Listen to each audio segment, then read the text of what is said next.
देखते हैं expenditure.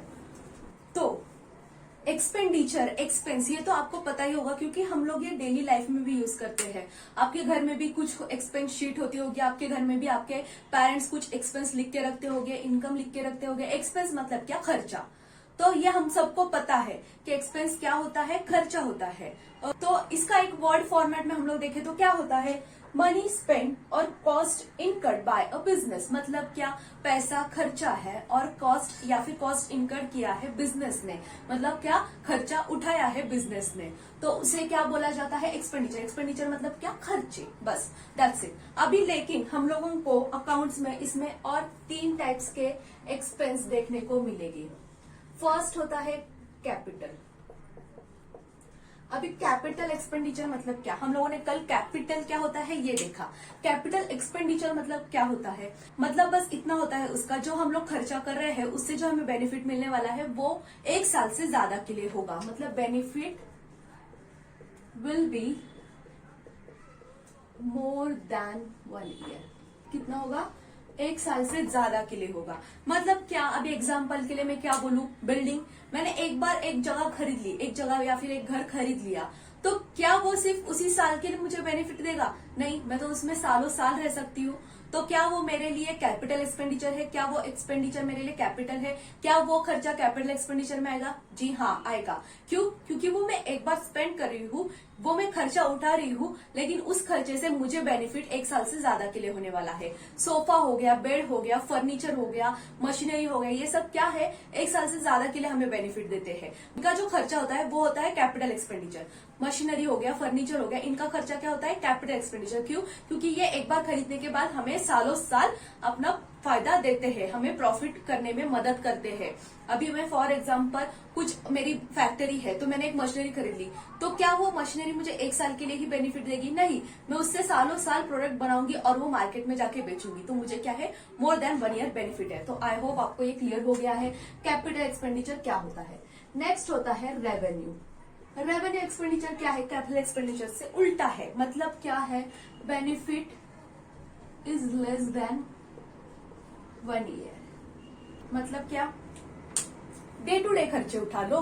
Revenue expenditure मतलब क्या? डे टू डे खर्चे। अभी फॉर एग्जांपल आपके घर का ही मैं थोड़ा सा एग्जांपल लेती हूँ। आपके घर में दूध वाला आता है, दूध के पैसे लेके जाता है, तो वो क्या है? रेवेन्यू एक्सपेंडिचर है। वो आप 1 लीटर के पैसे दे रहे हो, 1 लीटर दूध ले रहे हो, आपको फायदा इमीडिएटली मिल रहा है, वो आप 1 दिन में खत्म कर दे रहे हो दूध घर में, तो वो क्या है? आपका रेवेन्यू एक्सपेंडिचर है। वेयर एज आपने एक मिक्सर खरीद लिया या फिर फ्रिज खरीद लिया, तो वो क्या है? आपका कैपिटल एक्सपेंडिचर है। क्यों? क्योंकि वो आप एक बार खरीद रहे हो लेकिन उसका फायदा आपको सालों साल होने वाला है। तो समझ रहे हो रेवेन्यू एक्सपेंडिचर मतलब क्या? खर्चे, ऐसे छोटे खर्चे जिनका फायदा हमें 1 साल से कम के लिए होता है। ओके, जिनका बेसिकली शॉर्ट टर्म बेनिफिट होता है। तो कैपिटल एक्सपेंडिचर के लॉन्ग टर्म बेनिफिट्स होते हैं और रेवेन्यू एक्सपेंडिचर के शॉर्ट टर्म बेनिफिट्स होते हैं। ऑफिस बिजनेस वर्ल्ड में क्या होते हैं रेवेन्यू एक्सपेंडिचर? स्टेशनरी हो गया, कन्वेंस हो गया, मैं बैंक में जा रही हूँ, बैंक से आ रही हूँ, उसके मैंने ऑटो के चार्जेस डाल दिए, रेवेन्यू एक्सपेंडिचर हो गया। इनका क्या है? शॉर्ट टर्म बेनिफिट है। तो ये सब क्या है? रेवेन्यू एक्सपेंडिचर है। अभी नेक्स्ट है डेफर्ड रेवेन्यू एक्सपेंडिचर। अभी डेफर्ड रेवेन्यू एक्सपेंडिचर मतलब क्या? तो इन दोनों का वो थोड़ा सा मिश्रण होता है। मतलब क्या? इसका नेचर तो रेवेन्यू एक्सपेंडिचर जैसा होता है, लेकिन बेनिफिट कैसा होता है? कैपिटल एक्सपेंडिचर जैसा। रेवेन्यू एक्सपेंडिचर जैसा इसका नेचर होता है। ये एक्सपेंस हमें बार बार करना पड़ता है, लेकिन इसका जो बेनिफिट होता है वो मोर देन ईयर होता है। तो डेफर्ड रेवेन्यू का क्या होता है? बेनिफिट हमेशा मोर देन 1 ईयर होता है, लेकिन नेचर कैसा होता है? रेवेन्यू एक्सपेंडिचर जैसा। अभी इसका बेस्ट एग्जांपल अगर मैं बताने जाऊं तो वो होता है एडवर्टाइजमेंट। तो इसका बेस्ट एग्जांपल क्या है डेफर्ड रेवेन्यू एक्सपेंडिचर का? एडवर्टाइजमेंट। अभी आप लोग देखते होंगे रास्ते में एक एक बैनर होते हैं, बड़े बड़े बैनर होते हैं, हाईवे में वगैरह बहुत सारे देखे होंगे आपने। तो वहां पर जो बैनर लगे होते हैं, जो एडवर्टाइजमेंट के बैनर लगे होते हैं, तो वो क्या है? हमारे डेफर्ड रेवेन्यू एक्सपेंडिचर है। उनका बेनिफिट क्या है? मोर देन ईयर है। और उनका नेचर कैसा है? रेवेन्यू नेचर है। मतलब वो हमें बार बार खर्चे उठाने पड़ते हैं। अभी फॉर एग्जाम्पल अगर मैं एग्जाम्पल के साथ आपको एक्सप्लेन करूं एडवर्टाइजमेंट का, तो मैंने 3000 रुपए पे किए हैं 3 साल के एडवर्टाइजमेंट के लिए। मतलब मेरा वो बैनर, मेरे क्लास का बैनर उस रोड पे जो बैनर का बोर्ड है वहां पर लगा रहेगा 3 साल के लिए। उसके लिए मैंने पे कितना किया है, 3000। मैंने एक बार में ही 3000 पे कर दिए हैं। उसका बेनिफिट मुझे कितना मिलने वाला है, 3 साल के लिए मिलने वाला है। लेकिन क्या ये हम लोग 3 साल से डिवाइड करेंगे तो 1000 मुझे पर ईयर पड़ रहा है। मतलब इसका नेचर कैसा है, रेवेन्यू नेचर है, और इसका बेनिफिट कैसा है। मुझे 3 साल के लिए क्या, 3 साल से भी ज्यादा के लिए वो बेनिफिट होने वाला है, क्योंकि जो आने वाले जाने वाले लोग हैं वहां पर, उन्होंने वो बोर्ड पढ़ लिया होगा। जब उनको जरूरत होगी तब वो लोग मुझे कांटेक्ट करेंगे। तो इस तरह से क्या होता है, हमारा उसका बेनिफिट मोर देन ईयर होता है, और वो खर्चा हमारा रेवेन्यू नेचर का होता है। समझा? आई होप आपको ये क्लियर हो गया है। अब हमने खर्चे के बारे में देख लिया। अब हम लोग देखते हैं इनकम और रेवेन्यू। क्या इनकम और रेवेन्यू एक ही होता है? कुछ हद तक ये एक ही होता है, इनमें भी एक स्लाइट डिफरेंस है। इनकम मतलब क्या, जो भी कंपनी में प्रॉफिट हो रहा है, जो भी कंपनी में पैसा आ रहा है, वो होती है इनकम। वेयर एज रेवेन्यू मतलब क्या, जो भी हम लोग सेल करके, जो हमारी एक्टिविटी है, जो हमारा बिजनेस परफॉर्म करता है, उसको परफॉर्म करके, वो प्रोडक्ट सेल करके, वो सर्विस देके जो पैसे मिलते हैं, उसे बोला जाता है रेवेन्यू। रेवेन्यू मतलब क्या, हम लोग जो गुड्स और सर्विस प्रोवाइड कर रहे हैं उसके बदले में जो हमें पैसे मिल रहे हैं वो होती है रेवेन्यू। वेयर इनकम मतलब क्या, उसमें इंटरेस्ट भी आता है, उसमें डिविडेंड भी आता है। तो जो भी हमें प्रॉफिट हो रहा है, हमने कई जगह पे अपने जो शॉप है उसके बाहर थोड़ी सी जगह किसी को रेंट पे दे दी है, तो वो सब पैसे जो हमें मिल रहे हैं वो सब कहाँ पे आएगा, वो सब क्या बोला जाता है, इनकम। तो समझ रहे हो, मतलब पूरा बेनिफिट जो भी है वो आता है इनकम में। वेयर एज रेवेन्यू मीन्स हम लोग प्रोवाइड कर रहे हैं सर्विस, उसके बदले में मिले हुए पैसे। ओके, तो नेक्स्ट टर्म हम लोग देखते हैं डिस्काउंट।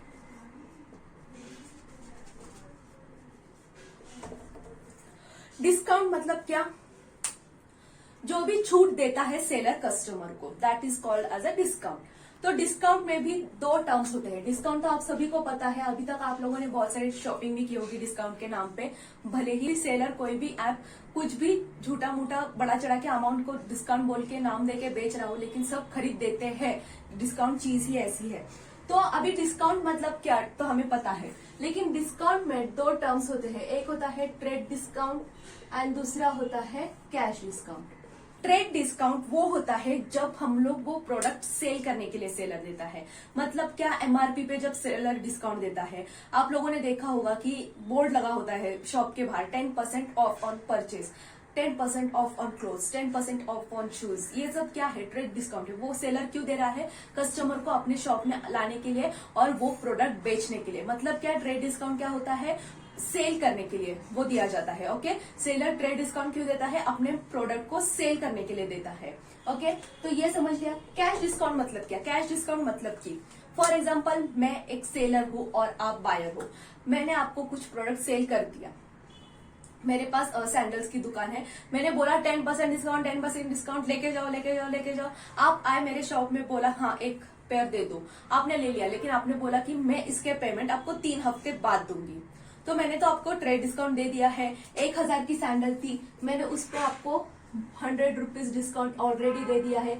अभी मुझे लेने हैं आपसे 900 के 100 रुपीज क्या है, ट्रेड डिस्काउंट 10%। मतलब क्या, मैंने आपको एनकरेज करने के लिए दिया था ट्रेड डिस्काउंट। आप नहीं लेने वाले थे सैंडल्स, आपको कुछ प्लान नहीं था, लेकिन मैंने वो 10% डिस्काउंट बोल के क्या किया, आपको एंगेज किया है अपने शॉप में। तो वो क्या है, ट्रेड डिस्काउंट। और उससे क्या हुआ, 900 में आपको एक सैंडल मिल गई, लेकिन आपने अभी बोला कि मैं ये आपको दूंगी 2 हफ्ते बाद या फिर 3 हफ्ते बाद।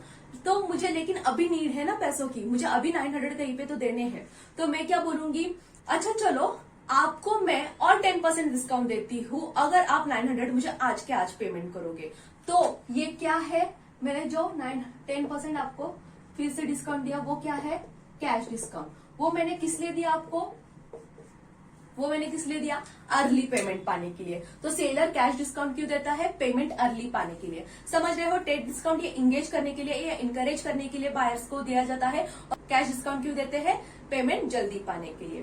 Okay, trade discount at the time of a purchase, cash discount at the time of a payment to encourage early payment after trade discount. Cash discount हमेशा ट्रेड डिस्काउंट के बाद में ही लगता है। ये आपको आगे और पढ़ने के लिए मिलेगा, तो बिल्कुल भी टेंशन मत लीजिए, अभी ज्यादा कंफ्यूज मत होइए, बस इनका मीनिंग अच्छे से समझ लीजिए। तो नेक्स्ट कंसेप्ट हम लोग देखते हैं असेट्स। असेट्स मतलब क्या, property own by a businessman. मतलब क्या, जो भी प्रॉपर्टी ओन कर रखी है, खरीद रखी है बिजनेसमैन ने, उसे बोला जाता है असेट्स।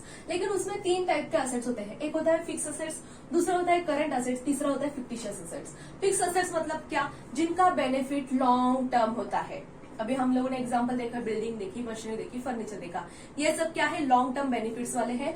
तो जिनका बेनिफिट लॉन्ग टर्म होता है, जिनका बेनिफिट मोर देन ईयर होता है, उसे बोला जाता है फिक्स असेट्स। करंट असेट्स मतलब क्या, शॉर्ट टर्म बेनिफिट देते हैं, वो शॉर्ट टर्म के लिए हमारे बिजनेस में होते हैं, जैसे कि हो गया कैश, हो गया डेटर्स, हो गए, ये सब क्या है, हमारे छोटे से शॉर्ट टर्म है, तो उन्हें बोला जाता है करंट असेट। उनका benefit up to 1 year, 1 year से ज्यादा उनका बेनिफिट हमें नहीं मिलता है।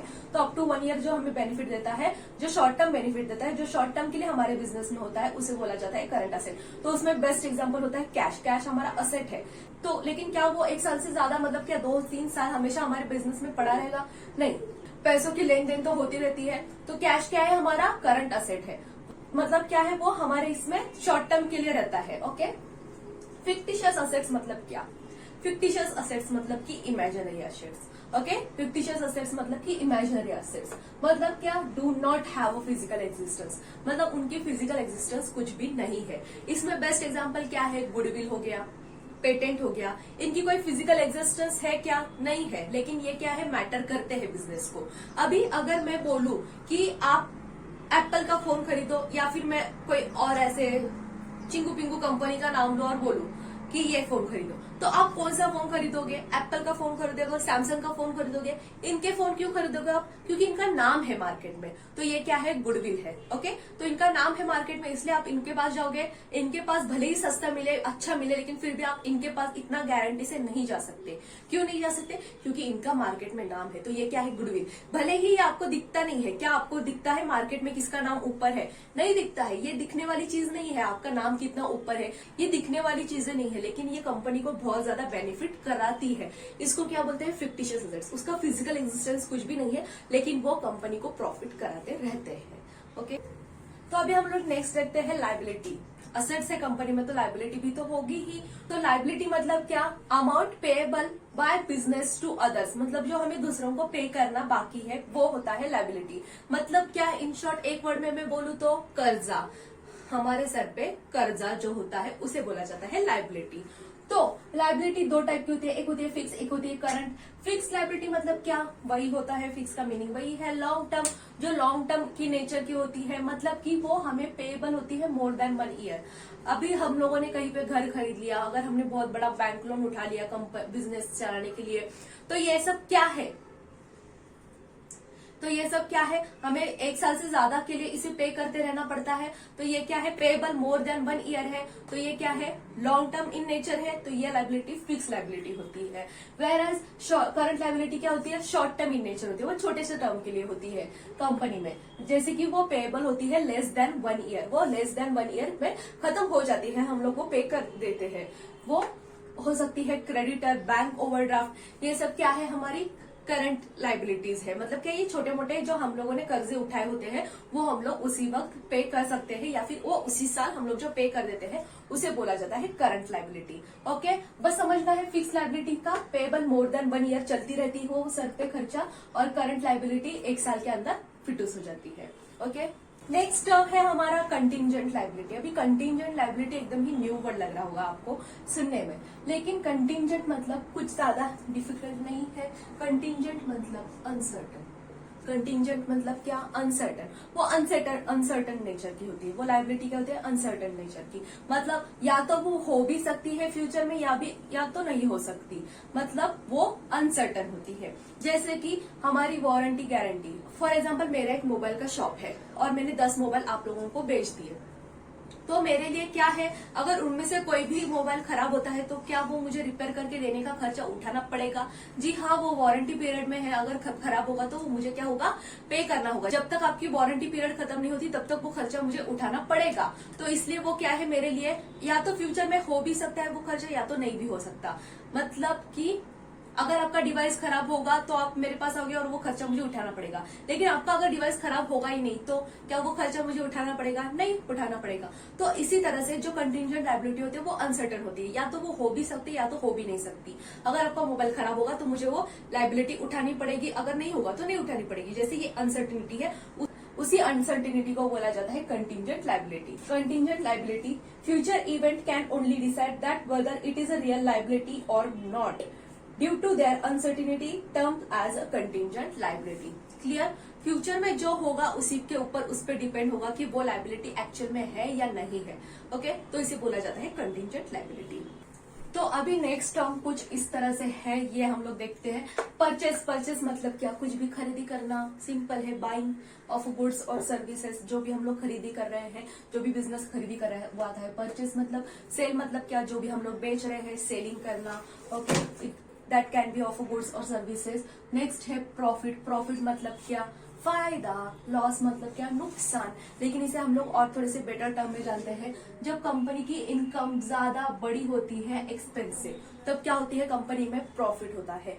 लेकिन जब कंपनी की इनकम ये छोटी होती है एक्सपेंस से, तब वो क्या होता है? लॉस होता है। फॉर एग्जाम्पल अगर मैं बताऊं, आपको पॉकेट मनी मिल गई 100 रुपए और आप लोग गए शॉप में और आपको 110 रुपए की चॉकलेट पसंद है, आपने 110 रुपए की चॉकलेट ले ली। आपके पास 10 रुपए नहीं है, आपने दुकानदार को बोले मैं 10 रुपए आपको कल आके देता हूँ। तो क्या आपकी इनकम से ज्यादा आपके एक्सपेंस हो गए, 10 रुपए एक्स्ट्रा हो गए, तो वो क्या है? आपके लिए लॉस है। आपकी इनकम भी उतनी नहीं हो गई थी जितने आपने खर्चा कर दिया, तो वो क्या होता है? लॉस। लेकिन अगर आपको पॉकेट मनी मिली है 100 रुपए की और आपको 50 रुपए की ही चॉकलेट लेनी है, आपको 50 रुपए की ही चॉकलेट ले ली, तो वो क्या है? आपके लिए प्रॉफिट है। आपके पास अभी भी 50 रुपए बच गया, आपने अपनी नीड पूरी की। और उस प्रॉफिट मतलब क्या? कि आपको 100 रुपए की इनकम हुई, आपको 100 रुपए की पॉकेट मनी मिली, लेकिन आपने अपनी नीड पूरी की, आपने अपने एक्सपेंडिचर पूरे किए, लेकिन फिर भी आपके पास क्या है? 50 रुपए बचे हुए हैं। तो ये क्या है? प्रॉफिट। मतलब कि जब आपकी इनकम बड़ी हो और एक्सपेंडिचर छोटा हो, तब आपको होता है प्रॉफिट। मतलब कि इनकम बड़ी हो और एक्सपेंडिचर छोटा हो, तब होता है प्रॉफिट। और जब आपकी इनकम छोटी हो और एक्सपेंडिचर बड़ा हो, तब आपको होता है लॉस। एक सिंपल लैंग्वेज है, सिंपल वर्ड्स है। आपको बस थोड़ा सा माइंड में आपको कैलकुलेशन करना है, आपको थोड़ा सा अपने आप में ही एग्जाम्पल्स क्रिएट करो, आपको ये इन डिटेल अच्छे से याद रह जाएगा। वैसे भी आपको प्रॉफिट और लॉस ये पहले से पता हुआ होता है। नेक्स्ट है सॉल्वेंट एंड इंसॉल्वेंट। सॉल्वेंट मतलब क्या? सॉल्वेंट मतलब क्या और इंसॉल्वेंट मतलब क्या? सॉल्वेंट मतलब क्या? सुलझा हुआ। इंसॉल्वेंट मतलब क्या? उलझा हुआ। मतलब क्या? सॉल्वेंट मतलब जिसके बिजनेस के असेट्स ज्यादा है, जिसके बिजनेस के असेट्स ज्यादा है उसके लाइबिलिटीज से, मतलब उसकी लाइबिलिटी कम है और उसके असेट्स ज्यादा है, तो वो क्या है? सॉल्वेंट पर्सन है।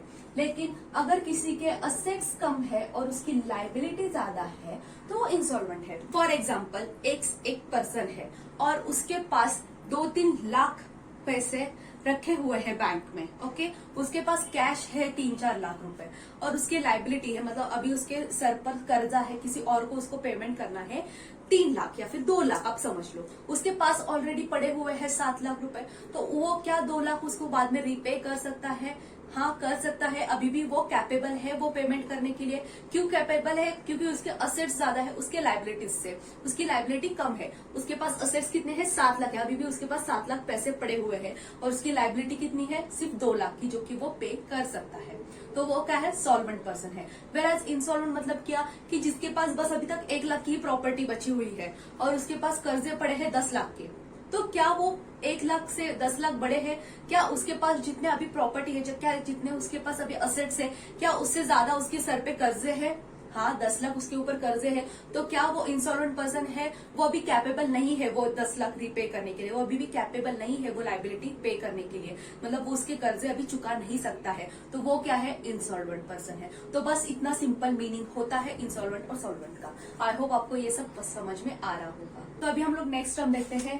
पहला है बैड डेब्ट्स। बैड डेब्ट्स मतलब क्या? हम लोगों ने डेटर देखा था कि आप लोगों को याद है डेटर मतलब क्या होता है? डेटर मतलब जिससे हमें पैसे मिलने वाले हैं। मेरे लिए डेटर कौन है? जिससे मुझे पैसे मिलने वाले हैं। मेरे लिए क्रेडिटर कौन है? जिसको मुझे पैसे देने बाकी है। ओके, समझ रहे हो? जहां से मुझे पैसे आने वाले हैं वो है मेरे लिए डेटर, और जहां पर मुझे पैसे देने हैं वो है मेरे लिए क्रेडिटर। तो जो डेटर है, जहां से मुझे पैसे आने वाले बाकी है, अगर वो इंसॉल्वेंट हो जाए, अगर वो अनकैपेबल हो जाए पेमेंट करने के लिए, अगर वो पेमेंट कर ही ना पाए, तो क्या वो मेरे लिए बैड डेब्ट्स बन जाएंगे? अगर वो भाग गया तो क्या वो मेरे लिए बैड डेब्ट्स बन जाएंगे? तो वही होता है बैड डेब्ट्स, जो हमें अमाउंट डेटर से रिकवर करनी होती है लेकिन वो हम कर नहीं पाते हैं। जो अमाउंट हमारी डूब जाती है, डेटर से आने वाले पैसे जो डूब जाते हैं, उसे बोला जाता है बैड डेब्ट्स। ओके, समझ गए? वर्ड में ही है बैड डेब्ट्स। डेब्ट्स मतलब जो पैसे आने वाले थे हमें, वो डूब गए, बैड हो गए। ओके, नेक्स्ट है गुडविल। गुडविल मतलब क्या, मैंने अभी थोड़ी देर पहले एक्सप्लेन किया, रेपुटेशन ऑफ अ बिजनेस, जो नाम है कंपनी का वो होता है।